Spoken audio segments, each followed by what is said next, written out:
أعوذ بالله من الشيطان الرجيم بسم الله الرحمن الرحيم والشمس وضحاها والقمر إذا تلاها والنهار إذا جلاها والليل إذا يغشاها والسماء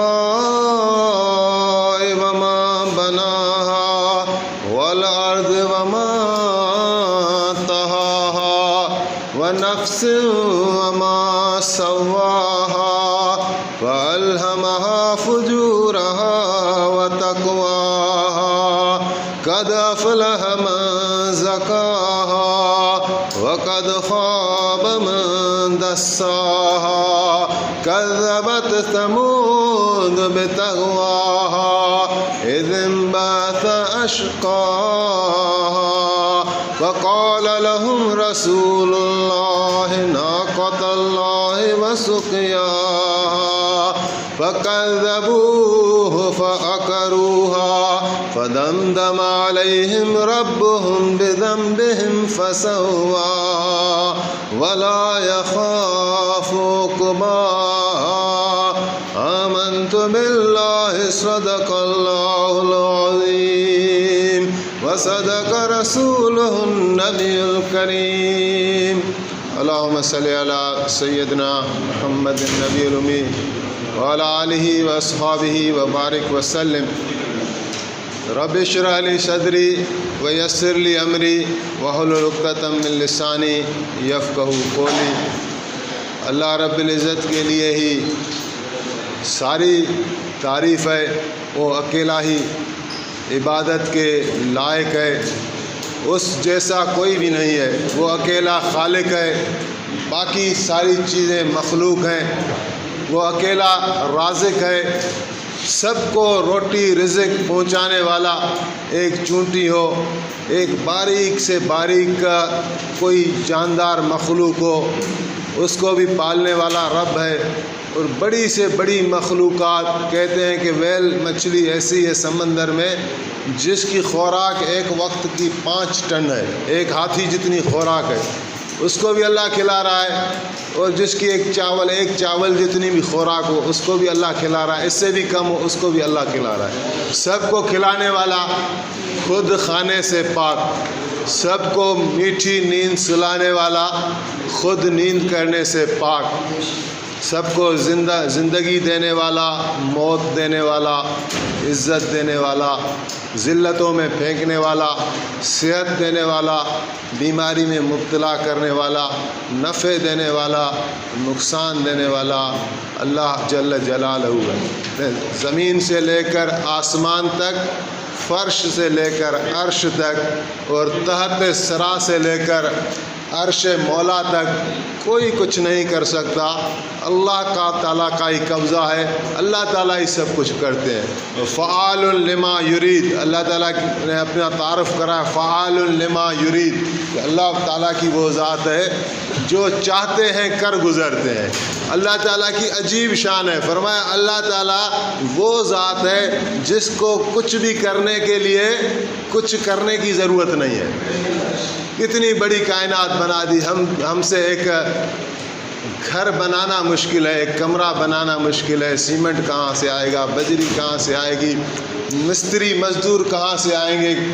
تو اللہ تعالیٰ نے اتنی پوری کائنات کھڑی کر دی امر کن سے، انما امرہ اذا اراد شیئا ان یقول لہ کن فیکون، یہ اس کی شان ہے۔ فرمایا میری شان یہ ہے کہ جب کسی چیز کا ارادہ کرتا ہوں کن ہو تو ہو جائے، تو ہو جاتی ہے۔ یہ زمین، یہ آسمان، یہ پہاڑ، یہ سمندر، یہ ستارے، یہ سورج، یہ چاند، سارے گویا اللہ کی بڑائی بیان کر رہے ہیں۔ اور وفی انفسکم افلا تبصرون، میری نشانیاں تمہارے اندر موجود ہیں، تمہیں کیوں نہیں دکھائی دیتی؟ امام غزالی صاحب نے فرمایا کہ جتنے عجائب آپ کو پوری کائنات میں نظر آ رہے ہیں اتنے سارے عجائب تمہارے ایک وجود میں ہیں۔ انہوں نے تشبیہ دی ہے کہ جیسے بال ہیں یہ ستاروں کی مانند ہیں، جیسے یہ ہڈیاں ہیں یہ جبل کے مانند ہیں، اس میں خون کا بہاؤ ہے یہ سمندر، اور اس طرح مجھے اتنی تفصیل یاد نہیں ہے، لیکن ایک انسان میں بھی اتنے عجائب ہیں۔ چھوٹی سے چھوٹی مخلوق کو دیکھیں، یہ اللہ تعالیٰ نے انسان کو کیا عجیب بنایا ہے۔ ایک آج کل تو یہ ویڈیوز وغیرہ آ جاتی ہیں نا، فنگر ٹپس پر ہیں، کلک پر ہیں، تو ایک کوئی امیر آدمی ہے، اس کی کلپ میں نے دیکھی تو وہ اس کو کیا مرض لاحق ہو گیا تھا، بڑا فیکٹریوں بڑا بلینئر آدمی تھا، مرض کیا لاحق ہوا کہ یہ جو آنکھوں کا پردہ ہے یہ بار بار ہم جھپٹتے ہیں تو اس سے یہ ہمیں ایک توانائی ملتی ہے، پھر ریفریش ہو جاتے ہیں۔ اس بیچارے کا یہ صلاحیت ختم ہو گئی، یہ پردہ گرا رہتا تھا، ابھی وہ ٹیپ لگا کر پھر دیکھنے کے لیے ٹیپ لگاتا تھا، اور سارا دن اس کا انتہائی بے چینی کے ساتھ گزرتا ہے۔ خالی ایک چھوٹی سی نعمت اللہ تعالیٰ نے واپس لے لی، بطور امتحان ہے، کسی کے ساتھ بھی ہو سکتا ہے، تو وہ کہہ رہا میری ساری کوئی دولت لے لینا، مجھے یہ چیز واپس دے دے، میں دینے کے لیے تیار ہوں، نہیں ہو رہا۔ تو یہ دیکھیں، یہ سارے انسان کے کسی بھی ایک چیز کو لے لے۔ آج آنکھ کی اسٹڈی ہو رہی، آئی اسپیشلسٹ ہوتا ہے، کان کی اسپیشلسٹ ہیں، برین کے دماغ کے اسپیشلسٹ ہیں، ہڈیوں کے اسپیشلسٹ ہیں، لیکن اتنی اسٹڈی کے باوجود بھی کسی کا کوئی مکمل دعویٰ نہیں۔ ایک چیز کو نہیں سمجھ سکتے، آنکھ کس طرح فنکشن کر رہی ہے، کان کس طرح فنکشن کر رہا ہے، گردے کس طرح فنکشن کر رہے ہیں، تھوڑی بہت بس جو نالج ہے کر لیتے ہیں، لیکن اللہ تعالیٰ کی جو قدرت ہے اس کا کوئی نعم البدل نہیں ہو سکتا۔ اور پھر انسان کہتا ہے، شروع سے کہتا ہے، نبیوں کو انہوں نے جواب یہی دیا کہ ہے ہاتھ لما توعدون، کچھ بھی نہیں ہے، آپ ایسے ہی ہمیں ڈراتے ہو کہ مر جائیں گے پھر زندہ ہو جائیں گے، کون آیا ہے زندہ ہو کر؟ اور اللہ تعالیٰ نے 1.25 لاکھ نبیوں کو بھیجا کہ تمہیں زندہ ہونا ہے، یہ دنیا تمہارا رہنے کی جگہ نہیں ہے، یہ دارالامتحان ہے، اور انہوں نے کر گزارا، دکھایا، ہر ایک چیز کو دکھایا۔ تو نبی کریم صلی اللہ علیہ وآلہ وسلم کی ذات اقدس پر درود و سلام صلوات، جن کو اللہ تعالیٰ نے اپنا محبوب بنایا، شفیع المذنبین بنایا، سید المرسلین بنایا، رحمت للعالمین بنایا، ایک ذرے ذرے کے لیے آپ رحمت ہیں اللہ تعالیٰ کی طرف سے۔ اور پھر فرمایا لقد من اللہ علی المؤمنین اذ بعث فیہم رسولا من انفسہم، اللہ تعالیٰ نے ہمیں وجود دیا، اللہ تعالیٰ نے ہمیں آنکھیں دیں۔ آنکھیں کتنی پیاری ہوتی ہیں، کوئی پیارا شخص ہوتا ہے، اولاد ہوتی ہے، ہم کہتے ہیں یہ ہماری آنکھیں ہیں، آنکھوں کا تارا ہے، آنکھوں کی ٹھنڈک ہے۔ ہر ایک عضو جو دیا اللہ تعالیٰ نے، یہ سب ہمارے لیے بہت قیمتی ہیں، زندگی قیمتی، صحت قیمتی، اللہ تعالیٰ نے ان کو نعمتیں کہا ہے کہ وَإِن تَعُدُّوا نِعْمَتَ اللَّهِ لَا تُحْصُوهَا، فرمایا میری نعمتوں ہیں، تم گننا شروع کرو، تم گن نہیں سکتے، نہیں گن سکتے۔ ایک سانس جو ہم لیتے ہیں، سانس اندر آئی، یہ سانس باہر گئی، ایک سانس میں 2 نعمتیں۔ بزرگ فرماتے ہیں یہ اندر جا کے نکلے نہیں تو کیا کرو گے؟ مر جاؤ گے، اور نکل کر اندر نہیں آئے تو کیا ہوگا؟ تو بھی مر جاؤ گے۔ ایک سانس جب لیتے ہو تو اس میں 2 نعمتیں اللہ تعالیٰ کی ہیں، اور کم و بیش 25,000 مرتبہ ایک نارمل انسان سانس لیتا ہے، تو 24 گھنٹے میں 50,000 تو یہ نعمتیں صرف سانس کی ہم استعمال کر رہے ہیں۔ باقی کیا نعمتیں اللہ تعالیٰ کی ایک مسلسل دھار ہے، مسلسل ایک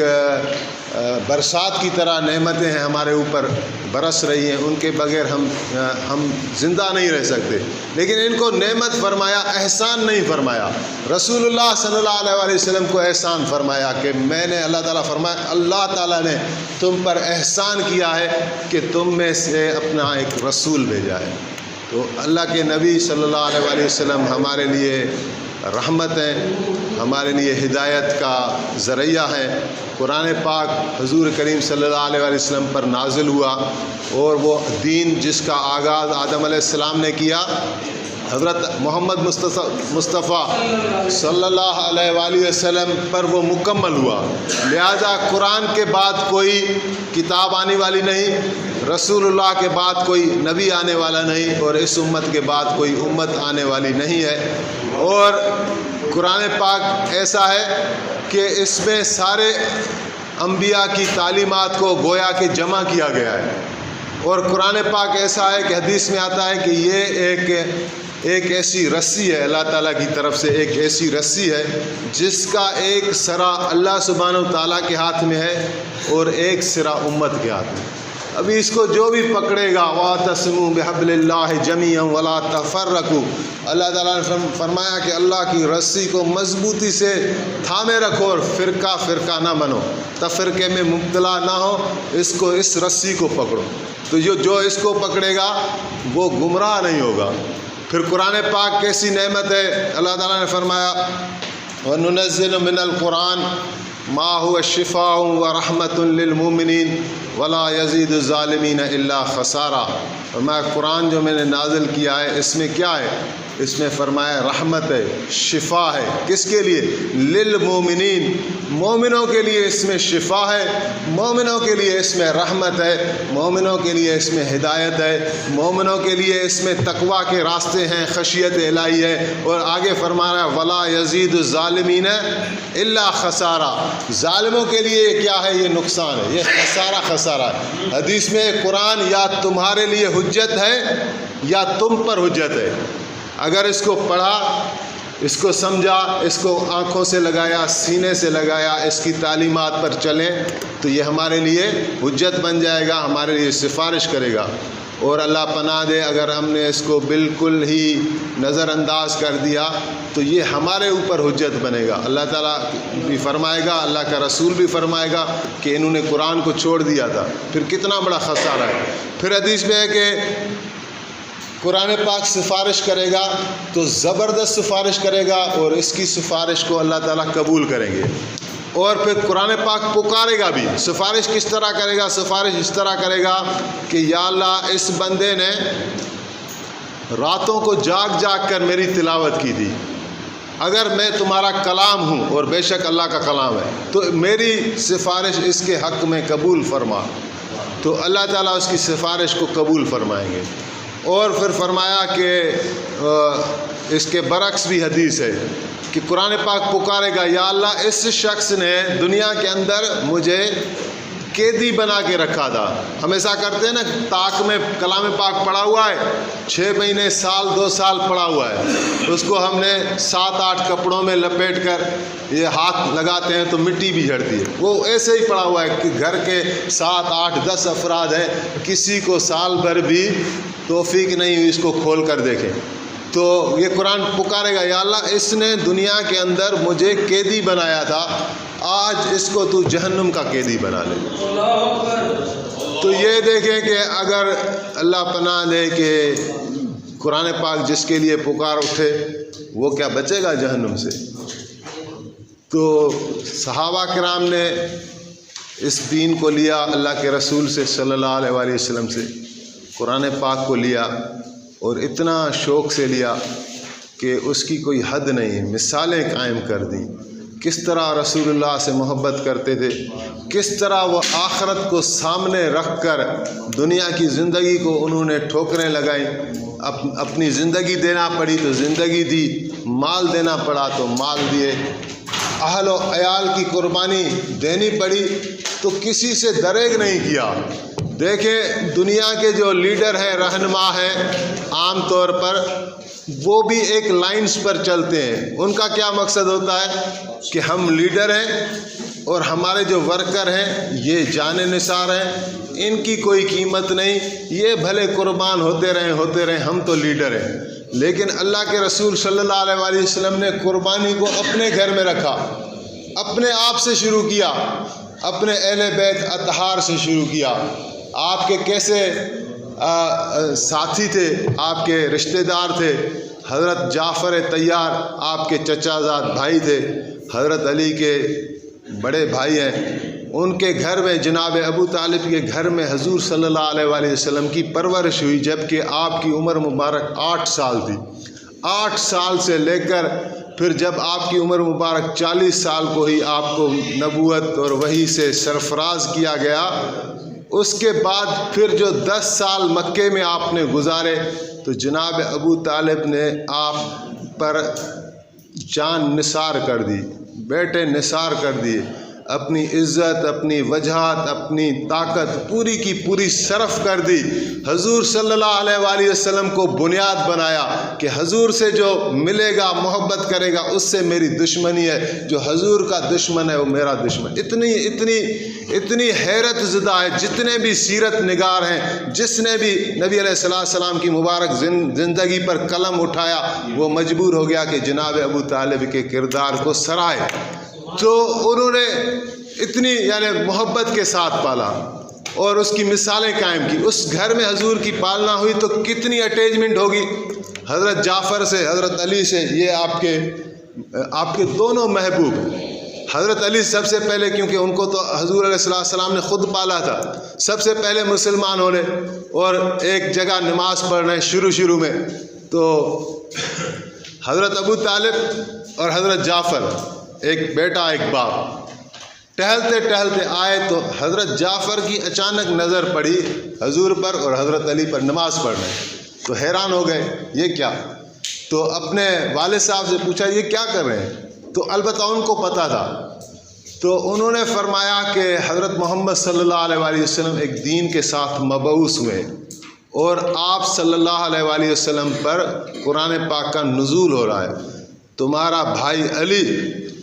اس کا تابع دار ہے اور میں تمہیں بھی وصیت کرتا ہوں اپنے بھائی کے جا کے بازو بن، طاقت بن. ابھی حضرت جعفر کو پتہ نہیں ہے کہ پیغام کیا ہے، دین ہے کیا، قرآن وہ ہے کیا، وہ کچھ بھی نہیں. حضور کے ساتھ اتنی محبت تھی، اتنا اعتماد تھا کہ شامل ہو گئے، جیسے وہ کر رہے ہیں وہ گئے، ابھی پتہ نہیں کیا کر رہے ہیں. اور جب اللہ کے رسول صلی اللہ علیہ وآلہ وسلم نماز سے فارغ ہوئے تو ایک بھائی کی جگہ 2 بھائیوں کو پایا تو آپ بے حد خوش ہوئے. آپ کی مسرت کی انتہا نہیں. آپ نے دعا کی کہ اللہ اس جعفر کو نا آپ نورانی پر عطا فرمانا، جنت میں یہ ممتاز ہو، سب سے یہ اس کو پر عطا فرمانا، یہ پرواز کرتا رہے. ان کی دعا اللہ کے نبی کی ظاہر ہے دعائیں قبول ہیں. تو اس طرح پھر آپ نے فرمایا حضرت جعفر کے متعلق کہ جعفر کی صورت حضرت میکائیل علیہ السلام جیسی ہے، یعنی دوسرا نمبر فرشتہ جبریل کے بعد حضرت میکائیل علیہ السلام. تو 5 نبوی میں جب آپ نے یہ تحریک شروع کی تو کافروں نے زور دیا، تنگ کیا آپ کو. تو کچھ صحابہ آئے اور عرض کرنے لگے کہ یا رسول اللہ ہم تنگ آ گئے، ہم چاہ رہے ہیں کہیں ہجرت کریں، مکے والوں کے ظلم سے بچ کر کچھ عبادت، کچھ ریاضت، اپنے دین پر چلنے کا ہمیں ماحول ملے. تو آپ نے فرمایا ٹھیک ہے، اچھی بات ہے. تو حضرت ابو بکر صدیق رضی اللہ تعالیٰ عنہ حضور علیہ السلام کے خاص مشیر ہوتے تھے، ساتھ. تو حضرت ابو بکر نے عرض کیا یا رسول اللہ یہ کہاں ہجرت کریں؟ تو آپ نے فرمایا کہ یہ حبشہ کی طرف ہجرت کریں. حبشہ کا فاصلہ تھوڑا ہے، بیچ میں تھوڑا سمندر تھا، کشتیوں میں جاتے تھے، راستہ تھوڑا ہے، آنا جانا پہلے سے ہے، آمد درفت جاری ہے، وہاں کا موسم اچھا ہے اور وہاں کا بادشاہ نجاشی رحم دل ہے. ان باتوں کو لحاظ میں رکھتے ہوئے آپ نے ان کو روانہ فرما دیا. یہ وہاں جب پہنچ گئے ہیں تو مکے والوں کو پھر کافروں کو تکلیف، وہ انہوں نے سوچا کہ اگر یہ اس طرح رہ رہے ہیں اور بادشاہ نے ان کو سہارا دیا ہوا ہے تو یہ جا کے اسلام کی تبلیغ کریں گے. جب اسلام کی تبلیغ کریں گے تو بتوں کی مخالفت کریں گے تو یہ ہمارے لیے بدنامی کا سبب بنے گا. تو ان کو کسی طرح واپس کریں. تو ان کی مشاورت ہوتی تھی. یہ کافر جہاں جس جگہ بیٹھ کر بات کرتے تھے اس کو دار الندوہ کہتے ہیں، یہ ان کی میٹنگ پلیس تھی کافروں کی. اور جہاں اللہ کے نبی صلی اللہ علیہ وسلم مکے کی زندگی میں بیٹھا کرتے تھے وہ ایک صحابی کا گھر تھا، اس کو دار الارقم کہتے ہیں. وہاں حضور کی مجلس لگتی تھی، وہاں ابو جہل والوں کی مجلس لگتی تھی. تو انہوں نے کہا کہ کسی طرح بادشاہ کو اس بات پر آمادہ کیا جائے کہ یہ ہمیں لوٹا دے. اس کے لیے ابھی بادشاہ الگ ملک کا ہے، اس کی خوشامد کرنی پڑے گی. اس کے لیے کچھ ایسے بندے ہوں بات کرنے کے جو ماہر ہوں، جن میں ایک صلاحیت ہو، جن کی ایک وجاہت ہو، حیثیت ہو، جو کسی کو قائل کرنے میں مہارت رکھتے ہوں. تو اس کے لیے انہوں نے عمرو بن عاص اور عمارہ بن ولید کو چنا اور ان کو بہت سارے تحفے طوائف دیے بادشاہ کے لیے، اور یہ مقصد لے کر گئے کہ ان مہاجروں کو ہم واپس لے آئیں. جب نجاشی بادشاہ کے دربار میں گئے ہیں تو چپراسی سے لے کر چھوٹے چھوٹے افسروں سے لے کر بڑے افسروں تک الگ الگ کو ساروں کو تحفے طوائف دیے، تاکہ بادشاہ تک اگر کوئی بات ہو ان کو موقع ملے تو یہ بھی ہمارے لیے سفارش ہی کر دیں۔ اور بادشاہ کے لیے بھی بہت سارے تحفے لے گئے۔ آنا جانا تھا، بادشاہ نے ان کو عزت کے ساتھ بٹھایا، اور نجاشی بادشاہ کا دین عیسائی تھا، وہ نصرانی تھا۔ تو بادشاہ نے جب حال وال پوچھے تو یہ کہنے لگے کہ ہمارا یہ کام ہے کہ ہم اپنے بھائیوں کو لینے آئے ہیں، وہ ہم سے تھوڑا بدظن ہو کر آپ کے پاس آ گئے ہیں، ہم چاہتے ہیں کہ ان کو واپس لے جائیں۔ تو بادشاہ نے سوالات شروع کیے، یہ تو آدھی بات ہوئی کہ مسئلہ کیا ہے، معاملہ کیا ہے۔ پتہ چلا کہ ایک شخص ہے، اس نے آ کے ایک دین کا دعویٰ کیا ہے، نبوت کا دعویٰ کیا ہے، اور یہ سادے سیدھے لوگ ہیں، یہ ان کے پیچھے لگ گئے ہیں، اس سے ہمارے دین میں ایک فرقہ بھی بن گیا ہے، ہماری قوم کا وہ شیرازہ بھی بکھر رہا ہے۔ ہم چاہتے ہیں یہ واپس ہمارے دین میں آ جائیں تاکہ ہماری قوت جامع رہے۔ تو بادشاہ نے کہا بھلا جو شخص آیا ہے جو دین کا دعویٰ کر رہا ہے نبی ہونے کا، تو اس کا دین ہے کیا، مجھے آپ بتائیں۔ تو یہ تو ظاہر دشمن تھے، یہ تو کبھی بھی اس کے پازیٹیو اینگل کو نہیں دکھانا چاہتے تھے۔ تو یہ کہنے لگے کہ وہ شخص مجنون سا ہے، نعوذ باللہ، اور اس کا دین کوئی نہیں ہے۔ تو بادشاہ نے کہا یہ کیا بات ہوئی، جس شخص کا دین نہ ہو، اصول نہ ہو، اس کے پیروکار کیسے ہوں گے؟ تو میں ایسے نہیں، میں ایسا کرتا ہوں کہ ان کو بھی بلاتا ہوں جو یہاں آ کے مکین ہوئے ہیں، آپ بھی ہوں، اور مجلس ترتیب کی جائے گی، میں دونوں کو سنوں گا،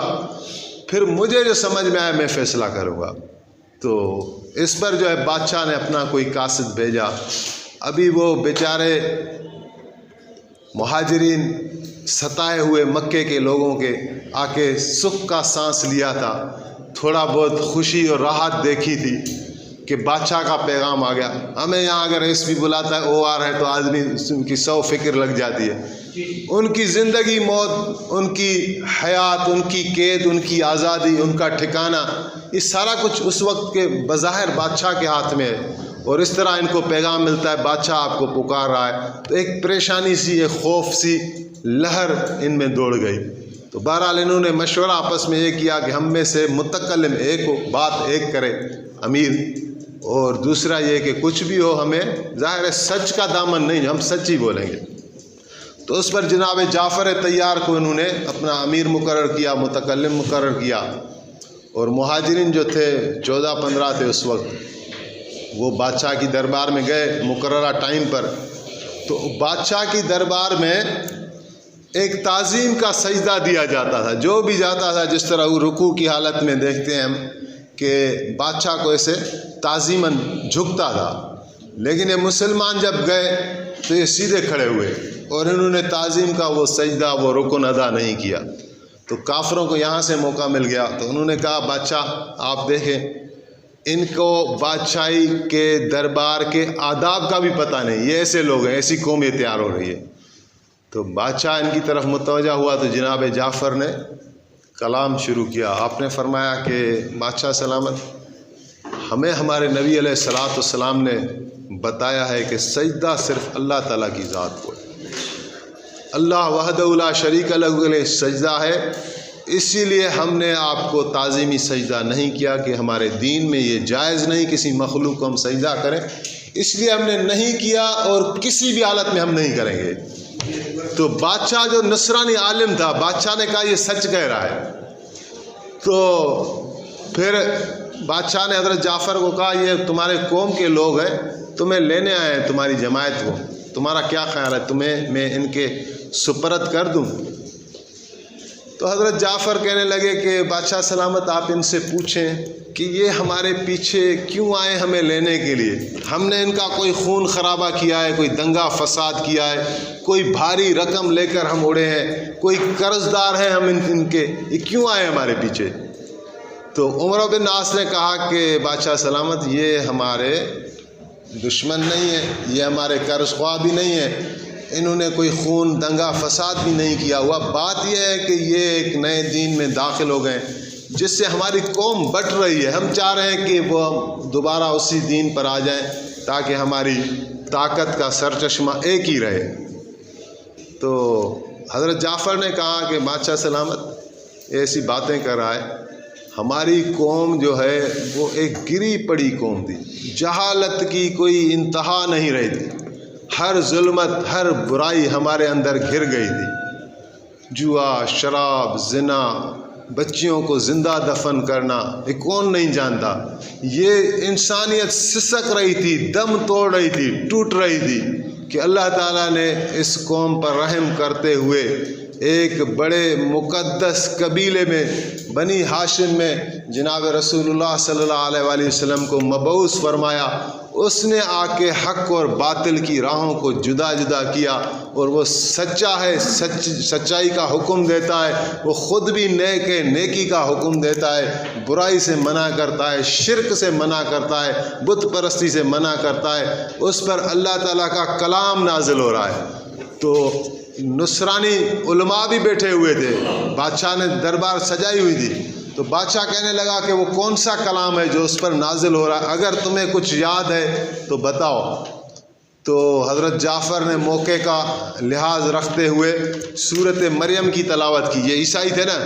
سورۃ مریم کی تلاوت کی، اور یہاں پڑھتے پڑھتے جب یہاں تک پہنچے کہ فکلی وشربی وقری عینا، یہ جناب مریم سلام اللہ علیہا کو اس وقت کا خطاب ہے جب عیسیٰ علیہ السلام کی ولادت ہو رہی ہے۔ ایک درخت ہے، درخت بھی کیا ہے، بالکل سوکھا ہوا، اس سے تازہ تازہ کھجور اللہ تعالیٰ نے دے دی، اور زمین سے پانی کا چشمہ ابل آیا، ٹھنڈا میٹھا پانی، اور اللہ تعالیٰ نے کلام فرمایا کہ بی بی مریم یہ کھاؤ کھجوریں اور یہ پانی پیو اور اپنی آنکھوں کو ٹھنڈک اور راحت پہنچاؤ۔ تو وہ بادشاہ رونے لگا زار و قطار، اور علماء بھی رونے لگے اور کہنے لگے کہ یہ وہی کلام ہے۔ تو عمر بن عاص جو نا، اس نے دیکھا کہ میرا کیس جو ہے وہ ڈاؤن ہو رہا ہے، تو اس نے فوراً رخ موڑنے کے لیے کہا کہ جناب بادشاہ سلامت، ان کے نبی کا اور ان کا عقیدہ جناب عیسیٰ علیہ السلام کے لیے ٹھیک نہیں ہے، آپ ان سے پوچھیں۔ تو بادشاہ پوچھنے لگا کہ کیا کہہ رہے ہو، تمہارا نبی ہمارے نبی کے متعلق کیا کہتا ہے؟ تو جناب جعفر طیار نے پھر آیات پڑھی اور یہ فرمایا کہ ہمارے نبی یہ فرماتے ہیں کہ عیسیٰ علیہ السلام اللہ کے نبی ہیں، اللہ کے رسول ہیں، اللہ کی وہ کلمے ہیں جن کو اللہ تعالیٰ نے بی بی مریم سلام اللہ علیہ کی طرف القا کیا، اور اللہ تعالیٰ کی طرف سے ایک روح ہے، باقی اللہ تعالیٰ نے ان کو بغیر باپ کے پیدا کیا، اور اللہ نہیں ہے، نہ اللہ کے بیٹے ہیں، یہ صاف فرمایا۔ تو نجاشی بادشاہ نے ایک تنکا اٹھایا زمین سے اور دکھایا مجلس والوں کو، بولا جس قدر اس نے بیان کیا نا عیسیٰ علیہ السلام کو، شان کو، بالکل ایسا ہے، نہ اس تنکے جتنا زیادہ بیان کیا ہے نہ کم بیان کیا ہے، بالکل صحیح بیان کیا ہے۔ اور پھر جو ہے وہ کافروں کی طرف متوجہ ہوا بادشاہ اور کہنے لگا کہ یہ تحفے طوائف جو تم لے کر آئے ہو، یہ مجھے رشوت دے کر، میں یہ کبھی لے کر جو ہے نا دین، سچے دین کے سچے پیروکار تمہارے حوالے کرنے والا نہیں ہوں، یہ تم لے جاؤ اس کو۔ تو یہ دیکھیں، اور وہی حضرت جعفر 15 سال وہاں رہے حبشہ میں، دین کی تبلیغ کرتے رہے، اور اس نجاشی بادشاہ کو پھر اللہ تعالیٰ نے توفیق دی، یہ اس کے ہاتھ پر مسلمان ہوا، حضرت جعفر کے ہاتھ پر، اور پھر وہ اللہ کے رسول کے ہاں ان کے تحفے طوائف، خط و کتابت ہوتی رہتی تھی۔ 15 سال کے بعد جب اللہ کے رسول صلی اللہ علیہ وآلہ وسلم نے مہاجرین کو طلب کیا کہ ابھی آ جاؤ، تو وہ آئے کشتیوں میں سوار ہو کر۔ تو رسول اللہ جب تک مدینے میں چلے گئے تھے، 7ویں ہجری میں خیبر فتح ہوا تھا، آپ نکلے ہوئے تھے خیبر، حضرت جعفر پیچھے پوچھا مدینے میں جو لشکر تھا، تو مدینے میں آئے تو پوچھے کہ حضور کہاں ہیں، کمیونیکیشن اتنی تھی نہیں، تو پتہ چلا کہ حضور خیبر کے میدان میں گئے ہوئے ہیں، تو پھر وہاں سے پھر خیبر کی طرف پہنچے۔ اسی دن خیبر فتح ہوا تھا، بڑی مشکلوں سے، بڑے دنوں کے بعد اسی دن خیبر فتح ہوا یہاں سے، اور اسی دن حضرت جعفر نے آ کے جناب رسول اللہ صلی اللہ علیہ وآلہ وسلم کو جوائن کیا۔ تو آپ علیہ السلام نے حضرت جعفر کو گلے لگایا، اس کا بوسہ لیا، اور ساتھ میں یہ فرمایا کہ آج مجھے نہیں پتا کہ کہ مجھے خیبر کی فتح کی خوشی زیادہ ہے یا جعفر کی آمد کی خوشی زیادہ ہے؟ پھر کیا ہوا؟ اس کے بعد عمرۃ القضا ہوا، ایک عمرہ کیا آپ نے، جو آپ نے گئے تھے صلح حدیبیہ کے موقع پر عمرہ کرنے کے لیے، تو کافروں نے آپ کو عمرہ نہیں کرنے دیا تھا، تو انہوں نے کہا تھا آپ اگلے سال آنا، تو وہ اگلا سال ابھی آ گیا، تو آپ ابھی عمرہ قضا کرنے گئے، حضرت جعفر ساتھ تھے، حضرت عبداللہ بن رواحہ ساتھ تھے، حضرت زید بن حارث ساتھ تھے، واپس آئے آپ تو موتا کے لیے لشکر تشکیل ہوا، 3,000 کے سپہ سالار آپ نے کس کو بنایا؟ زید بن حارث کو بنایا، اس کو آپ کہتے تھے میرا بیٹا ہے، زید بن کو، حارث کو زید بن محمد کہا جاتا تھا کسی وقت تک، تو آپ نے بظاہر تو وہ غلام تھا، لوگوں کو بڑی حیرت ہوئی کہ اس لشکر میں جناب جعفر تیار ہیں، اور اس کے باوجود آپ نے ایک غلام کو سربراہ بنایا اور حضرت جعفر کو ان کے نیچے دے دیا، لیکن اللہ کے رسول ایسا کیا کرتے تھے تاکہ وہ جو فرق ہے غلام آقا کا وہ تو مٹانے آئے تھے، تو اور ویسے بھی حضرت زید کی بھی اپنی شان ہے، تو آپ نے جھنڈا زید کو دیا اور آپ نے فرمایا اگر زید شہید ہو جائے تو جھنڈا میرا یہ بھائی جو ہے جعفر یہ اٹھائے گا، اور اگر جعفر بھی شہید ہو جائے تو جھنڈا عبداللہ بن رواحہ اٹھائے گا، اور اگر عبداللہ بھی شہید ہو جائیں تو پھر لشکر کو اختیار ہوگا اپنا امیر خود مقرر کرے۔ موتا کا جب ٹکر ہوا تو 1,00,000 رومی تھے، عیسائی کتنے تھے؟ 1,00,000، مسلمان کتنے تھے؟ 3,000، اور وہ لڑے پھر بھی، تو حضرت زید بے جگری کے ساتھ لڑے، جھنڈا لے کر شہید ہوئے، اور اللہ کے رسول مدینے میں بیٹھے، کہتے ہیں 4,000 کلومیٹر کا فاصلہ ہے یا 4,000 میل کا ہے، تو وہاں آپ مسجد نبوی میں اپنے صحابہ کو بتا رہے ہیں کہ وہ زید شہید ہو گیا، تو جعفر کو ہدایات تھی نا، انہوں نے جھنڈا اٹھا لیا، جھنڈا اٹھایا تو جھنڈے والے پر بڑا حملہ ہوتا تھا کہ جھنڈا گر جائے تو دشمن کے حوصلے ٹوٹیں، تو حضرت جعفر پر حملہ ہوا تو ان کا ایک بازو کاٹا گیا، وہ جو دعا آپ نے کی تھی کہ یا اللہ جعفر کو نورانی پر عطا کرنا، تو یہ ایک بازو گیا، جھنڈا گرنے نہیں دیا، دوسرے بازو میں پکڑا، دوسرا بازو بھی کاٹ لیا کافروں نے، تو پھر بھی پیٹ کے ساتھ ٹھوڑی کے ساتھ وہ جھنڈے کو جما کر کھڑے ہوئے، اور ایک رومی بدبخت نے آپ پر ایسا وار کیا جس سے آپ کے جسم مبارک 2 ٹکڑوں میں بٹ گیا، اور رسول اللہ وہاں بتا رہے ہیں اور رو رہے ہیں، آنکھوں سے آپ کے آنسو جاری ہیں کہ ابھی جعفر کو اس طرح شہید کیا گیا، اور یہاں تک نہیں، آپ نے فرمایا کہ میں دیکھ رہا ہوں کہ اللہ تعالیٰ نے ان کو نورانی پر عطا فرمائے، وہ جنت میں پرواز کر رہے ہیں۔ پھر اس طرح عبداللہ بن رواحہ شہید ہوا، تو حضرت عبداللہ بن عمر کہتے ہیں کہ جب جنگ ختم ہوئی نا تو ہم نے حضرت جعفر کو دیکھا تو 90 زخم تھے اور سارے کے سارے آگے تھے، جسم کا میزان کتنا ہے؟ تلوار، نیزہ اور تیر وغیرہ کے 90 زخم، اور سارے کے سارے ایسے آگے، ایک بھی پیچھے سے وار نہیں، ایسی بے جگری کے ساتھ لڑے اور اپنی جان کا نذرانہ پیش کیا، اور رسول اللہ کے کتنے پیارے، آپ نے اپنے گھر سے قربانی کو شروع کیا، آپ رو بھی رہے ہیں لیکن ساتھ خوشخبری بھی بتا رہے ہیں کہ وہ جنت میں پہنچ گیا، یہ صحابہ کا مقام ہے۔ پھر لشکر نے کہا کہ ابھی ایک لشکر کے پاؤں اکھڑ گئے، وہ کیا کریں، تو ایک بندے نے گرا ہوا جھنڈا اٹھایا مسلمانوں میں سے اور آواز دی کہ لشکر والوں کہاں جا رہے ہو؟ جنگ سے بھاگ کر جانے سے تو بہتر ہے ہم یہاں شہید ہو جائیں، جیسے ہمارے لیڈر ہوئے۔ تو اس کی آواز سے سارے جم گئے، تو انہوں نے کہا کہ اپنا مسلمانوں ایک امیر مقرر کرو تاکہ اس کے تلے ہم جنگ لڑیں۔ تو کسی نے کہا کہ تم ہی امیر بن جاؤ، تو اس نے کہا کہ نہیں، میں اس مرتبے کا آدمی نہیں ہوں۔ تو حضرت خالد بن ولید ابھی تازہ مسلمان ہوئے تھے، یہ کتنا 8ویں ہجری چل رہی ہے، 13 سال مکے میں مسلمان نہیں ہوئے، 7 سال دوسرے بھی مسلمان نہیں ہوئے، 20 سال اسلام کے دشمن رہے، لیکن دیکھیں اس یہاں بھی سبق ہے، کہتے ہیں کسی کو بھی حقارت کی نگاہ سے نہ دیکھیں کہ آج یہ کس مرض میں مبتلا ہے، کفر میں ہے، شرک میں ہے، کیا پتہ کل اس کے لیے اللہ تعالیٰ نے کیا فیصلہ کیا ہے۔ آج ہم اچھے راستے پر ہیں، اللہ پناہ دے، کیا انسان کا پتہ چلتا ہے، ایک لمحے میں انسان کہاں سے کہاں شیطان اس کے پیچھے ہوتا ہے، تو کبھی غرور اور تکبر نہیں کرنا چاہیے۔ پھر اللہ کے رسول نے جب اس کا بھائی مسلمان ہوا تھا تو حضور صلی اللہ علیہ وسلم نے اس کے بھائی کو فرمایا کہ تمہارا جو بھائی ہے نا خالد، وہ تو بہت عقل مند ہے، اور اللہ تعالیٰ نے چہرہ اچھا دیا ہے، عقیل ہے، شکیل ہے، وہ کیوں نہیں اسلام میں داخل ہوتا کہ اس کی طاقت بھی اسلام کی سربلندی کے لیے خرچ ہو؟ بھائی نے بس ایسے پیغام دیا، کیا حضور علیہ السلام کی محبت ان کے دل میں نے گھر کر لیا، اور آ کے جو ہے حضور کے قدموں میں آ کے مسلمان ہوئے۔ اب ان کے مسلمان ہونے کے بعد یہ پہلی جنگ ہے، آپ نے روانہ کیا تو وہاں مشورہ ہوا اس کو دے دیں جھنڈا۔ جیسے جھنڈا یہاں دیا تو حضور تو وہاں بتا رہے تھے صحابہ کو جو ہو رہا تھا،